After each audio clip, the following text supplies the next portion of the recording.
Keynes लगातार चर्चा में है, पिछली बार भी बात हुई थी।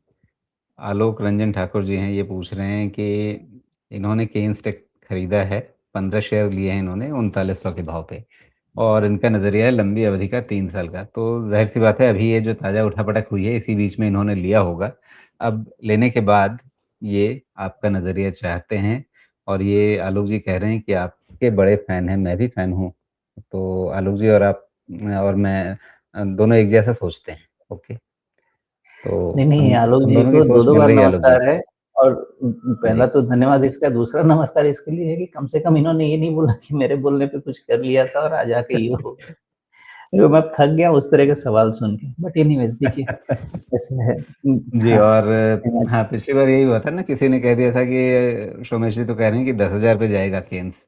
मैंने वापस जाकर के ये सुना क्या था करें, और लोगों मुझे को ध्यान में मौका है। मिलता है, कुछ बोल के चांस जी। लेना है, ले लीजिए, लेकिन उससे मैं थोड़ी मूव होने वाला हूँ, मुझे पता है मैं क्या कर रहा हूँ। नहीं, मैंने एनीवेज़ वापस जाके देखिए देखा भी था और उसपे किसी दर्शक का एक सवाल आया था, उसपे मैंने उसपे कमेंट भी किया था कि उन्होंने गलती से सुन लिया था कि ये 700 पे जाएगा, ऐसा आपने कहा। मतलब एक भाई साहब सुन रहे हैं कि ये 10,000 पे जाएगा, दूसरे भाई साहब सुन रहे हैं 700 पे जाएगा। सोमेश जी ने बोली एक ही बात है। तो असल में आपने कहा था कि 700 का डाउनसाइड हो सकता है और वो डाउनसाइड आप कहाँ पे बोल रहे थे जब 4350 के आसपास था। तो वहाँ से 700 का डाउनसाइड होगा तो 3600 के आसपास जाएगा मोटा-मोटी, 3650 के आसपास जाएगा मोटा-मोटी। तो फिर आगे आपने ऐड किया था कि 3600 से 3800 का एक रेंज हो सकता है, वहाँ पे एक सपोर्ट इसको मिल सकता है। तो ये उस दिन की राय थी। आप उसके आगे आप खुद एक्सप्लेन कर सकते हैं और अभी देखते हैं कि उसके बाद से अभी तक का चार्ट कैसा रहा है। लेकिन ज़्यादा फ़ोकस रखते हैं आलोक रंजन जी की समस्या सुलझाने पे कि इन्होंने अभी 3900 पे खरीद लिया है। तो ठीक किया है या कुछ खतरा ज़्यादा उठा लिया है, ज़्यादा जोखिम ले लिया है? देखिए, ऐसा है कि नेगेटिविटी खत्म तो नहीं हुई स्टॉक में और इसमें ऐसा भी नहीं है कि पता चल गया है कि उन्होंने कुछ किया है क्या, कुछ भी नहीं, सब कुछ अनसर्टेन है।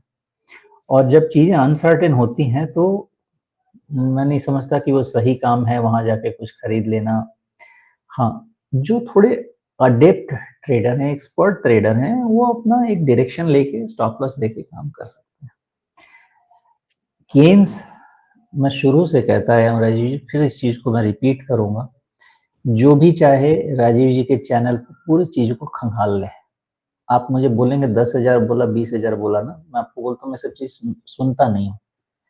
मैंने आपको शुरू से एक ही चीज़ समझाया है कि केन्स को प्रेज़ेंट किया जा रहा है एक एआई प्ले के हिसाब से और रेवेन्यू के अगेंस्ट जो वैल्यूएशन दिए जा रहे हैं, इसका कोई सेंस नहीं है। ऐसा वैल्यूएशन नहीं होना चाहिए। इसके अलावा मैंने किसी को कुछ नहीं समझाया है। बाकी लोग कहाँ से मज़े ले रहे हैं मेरे साथ वो भगवान जाने, लेकिन एक समय के बाद मैं इस पे भी रोक लगाऊँगा। एनीवेज़ केन्स का ऐसा है, आप ध्यान रखिएगा, अभी नेगेटिविटी खत्म नहीं है। यानी 3500, 3800 का ज़ोन, 3600 का ज़ोन ऐसा है कि यहाँ से बाउंस होने के चांसेस हैं, but it's a big but. अगर कोई फर्दर नेगेटिव न्यूज़ अनफोल्ड नहीं होता है तो आई रिपीट, केन्स को उसके फंडामेंटल्स कम और उसके न्यूज़ ज़्यादा ड्राइव करने वाले हैं अभी आपको। तो 3500 से 3800, 3600 ये सब रेंज ऐसे हैं कि इसको सपोर्ट मिल सकता है। सारी नेगेटिविटी जो न्यूज़ में है वो फैक्टर हो जाएगा। नया न्यूज़, नई नेगेटिविटी वो फैक्टर हो जाएगा, वो कहना मुश्किल है। तो जिसने भी चांस लेना है ध्यान रखिएगा कि 35 से 3800 का रेंज ऐसा बनता है कि यहाँ से सपोर्ट ले और जब तक ये सपोर्ट लेगा तब तक दिसंबर क्वार्टर का रिजल्ट आ जाएगा, आपके पास एक ड्राइविंग फोर्स होगा। तो अगर जो न्यूज़ आया है और जो कंपनी ने एक्सेप्ट भी किया है कि हाँ, थोड़े रिप्रेजेंटेशंस उनको भी कुछ लग रहा है कि सही नहीं है। अगर उस नंबर के कारण कुछ उनके पीएनएल के बड़ा एडजस्टमेंट होता है, तो क्या मार्केट उसको अच्छा लेगा? नहीं लेगा ना। लेकिन अगर उसका कोई एडजस्टमेंट नहीं होता है और सब कुछ ऑन द सेम लाइन्स चलता रहता है, मार्केट को ठीक लगेगा। तो ये न्यूज़ बेस्ड अब ये पूरा स्टॉक हो चुका है। Be careful below 3500, 35, 3800 is the range, chance लिया जा सकता है। उससे अच्छा क्या है? खैर वो तो बहुत दूर हो जाएगा, क्या बात करेंगे अभी। अभी मैं आपको यही बता सकता हूँ कि इसकी नेगेटिविटी खत्म होने के लिए पहला इंडिकेटर 5,000 पे है। हो सकता है अगले डिस्कशन में ये 4.5 आ जाए, लेकिन अभी वो नंबर 5,000 पे है।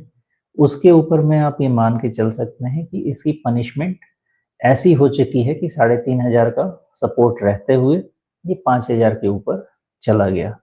तो वहाँ से फिर से पॉजिटिविटी बन सकती है, वो उसकी वैल्यूएशन हम उस समय कर सकते हैं। बाकी अभी तक खतरे से ये बाहर लग नहीं रहा है।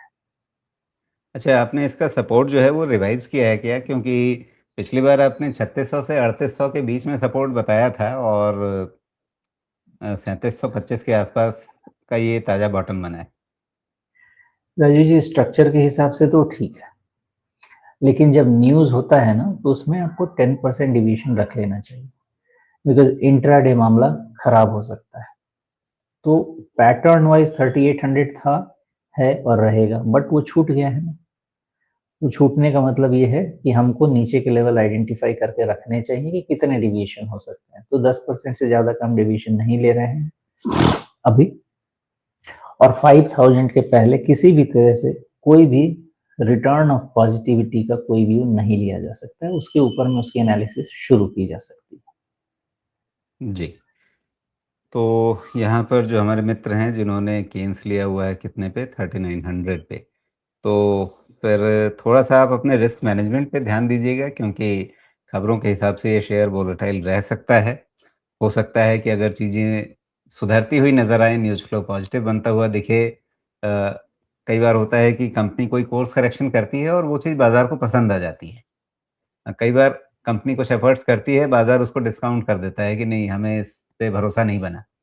कुछ भी हो सकता है मतलब कंपनी कुछ ना करे तो नेगेटिव हो सकता है, कुछ करे बाज़ार को पसंद आ गया बहुत अच्छा हो सकता है, नहीं पसंद आया खराब हो सकता है। तो न्यूज़ फ्लो कैसा रहेगा वो सबसे इम्पोर्टेंट रहेगा, उस पे ध्यान दीजिए और उसके हिसाब से अपना रिस्क मैनेज करने पे ज़रूर ध्यान दीजिए। जैसा हम लोग बार-बार कहते हैं अपनी हर चर्चा में, सारी बातचीत हमारी आपके लिए एक इनपुट की तरह से है, एक बड़ी तस्वीर आपके सामने रखने के लिए है। उसके आगे आप अपनी खोजबीन, अपनी पढ़ाई-लिखाई, रिसर्च करके ज़रूरी लगे तो एक पेशेवर सलाह लेकर के फिर आप अपना एक इन्फॉर्म्ड डिसीज़न लीजिए और उस इन्फॉर्म्ड डिसीज़न पे आपका अपना कन्विक्शन होना चाहिए।